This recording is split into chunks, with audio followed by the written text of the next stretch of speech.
Hi, just a quick introduction for those of you who don't know me. My name is Kayla Kincannon. I'm an integrative herbalist, and I'm a coach that specializes in coaching parents of kids who either have been diagnosed with ADHD or at least even suspect that they are. Today, I just want to give a quick tip on how I've learned to handle the whole pestering every 30 seconds. If mommy, play with me, play with me, play with me, right?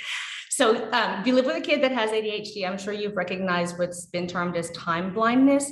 It's a real thing where the way that their brains work, the executive functions in their brains don't perceive time naturally like the way that maybe you do, right? And so to them, when you say, I'm going to play with you in a minute or play with you later, it does physically to them feel like it's been 30 minutes since the last time they've asked you. In reality, it might have been less than a minute or something like that.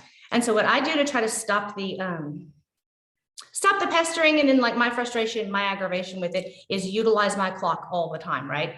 So I'll say things, he's older now, but like when he was little, I would say, okay, it's 5:00 right now. I'm going to play with you at 5:20, right? And so that way, if he comes up to you again and asks, Mom, can you play with me? When are you going to play with me? You can just refer him back to the clock and say, look, it's not 5:20 yet, right?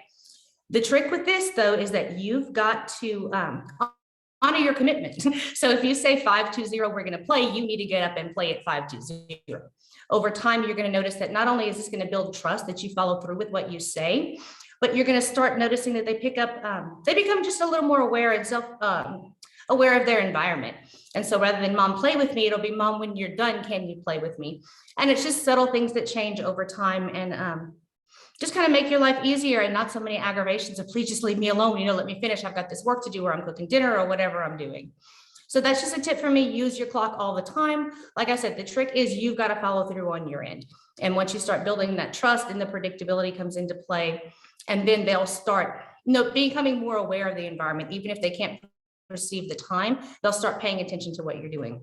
And just kind of a pro tip, if you don't have a whole lot of time to play, I know this again from experience, that kids remember the fact that you played more than how much time you spent playing. So if I only have a couple of minutes to throw the football or whatever it is, we'll go outside and say, okay, I'm going to play, but we each only have 7 throws.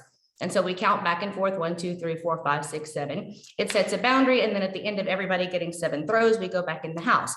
And so again, he knows and he feels played with and heard and seen, and his needs are met. And then you can still limit the time and setting clear boundaries without getting drug out into, again, getting swept up in his time blindness or the frustration that either of you can feel.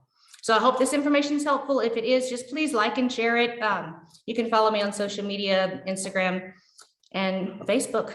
Thank you, and I'll see you guys next time.